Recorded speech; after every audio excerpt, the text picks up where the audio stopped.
Yaorana, bonjour les amis, bonjour les parents, les grands-parents, bonjour les futurs parents. Aujourd'hui, je voudrais vous parler de la colère des enfants. Alors, vous êtes tous sûrement déjà retrouvés face à un enfant qui se met en colère. Très souvent, la colère étant contagieuse, la colère de l'enfant met en colère le parent. Jusque-là, tout est normal. Le problème, c'est que ce n'est pas du tout ce dont a besoin l'enfant.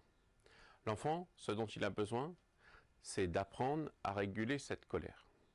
Parce que s'il n'apprend pas à la réguler, il deviendra plus tard soit quelqu'un de complètement inhibé, soit carrément violent. Donc l'enfant doit apprendre, et la partie du cerveau qui régule les émotions, elle se développe tout le long de l'enfance et de l'adolescence et ne se finalise qu'aux environs de 25 ans.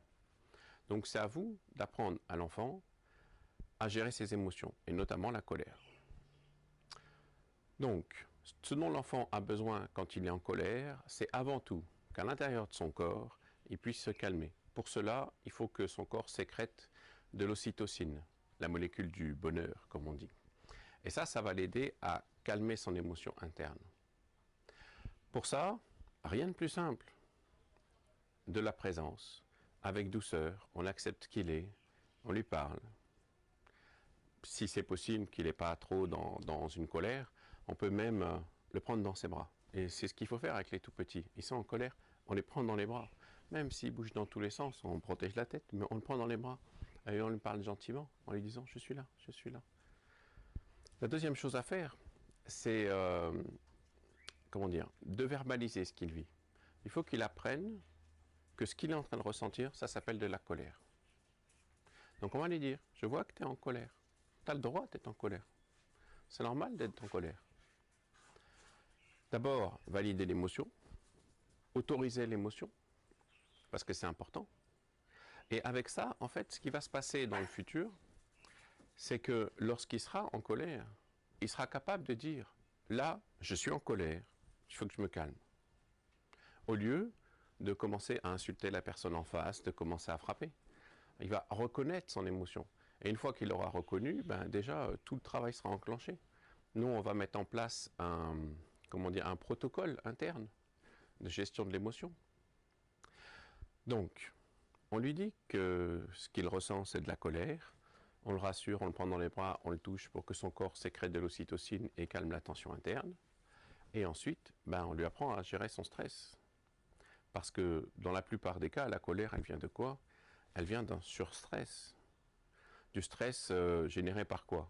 Il se sent incapable de faire quoi que ce soit, il est en train de faire un travail, il n'y arrive pas, ou il est surchargé de stimulation, de demandes de partout, et à un moment, il n'en peut plus, il explose. Donc, il doit apprendre à réguler ça. Pour gérer ce stress, il va falloir d'abord, premier exercice qui peut être bien, c'est de lui dire, allez, inspire fort. Et tu souffles tout d'un coup. Et là, rien que de souffler, déjà, la colère s'apaise. Pour apprendre à gérer son stress, ce qu'il peut faire aussi, c'est bouger. Parce qu'en fait, dans la colère, dans le stress, notre corps va nous fournir de l'énergie. Ça, c'est un mécanisme biologique qui date d'il y a très très longtemps. C'est que dès qu'on est face à un danger, on est en stress et on doit être capable d'agir. Et pour ça, notre corps va nous amener une surcharge d'énergie. Si on a cette surcharge d'énergie, ce qu'il faut, c'est faire quoi? La dépenser, cette énergie. Monter et descendre 5 fois l'escalier, marcher un peu, courir, changer de position, mettre du mouvement. Et tout ça, ça va faire redescendre un petit peu l'énergie. Et à ce moment-là, l'enfant va s'apaiser. Voilà pour aujourd'hui. Alors, maintenant, je vous invite à faire quoi? D'abord, si vous n'êtes pas abonné à ma chaîne, cliquez sur le lien en dessous et abonnez-vous pour recevoir les nouvelles vidéos, recevoir ma newsletter. Et maintenant, il n'y a plus qu'à tester. Hein. D'accord? Donc, profitez de toutes les prochaines colères de vos enfants et bénissez ces choses-là, parce que c'est ce qui va vous apprendre à mieux gérer tout ça. Je vous remercie. À bientôt, Nana, et au bonheur de vos enfants.